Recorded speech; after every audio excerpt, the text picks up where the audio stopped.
says there are still more investigations to be done beyond Lord Dyson's report published on Thursday. He has failed really to answer the key question, which is how the BBC's editorial chain between a rogue reporter and the transmission of a panorama failed. The White House has announced it's partnering with a variety of dating apps to encourage Americans to proclaim their vaccine status in a bid to attract a partner. Users of Tinder, Hinge, Match, OkCupid, Plenty of Fish, Bumble, Badoo and a host of other apps I've never heard of will be able to proclaim their vaccine status. Andy Slavitt heads the White House COVID-19 response.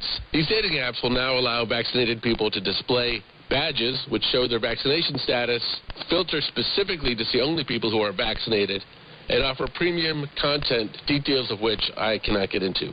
Premium content, whatever that is. From bureaus worldwide, this is FSN.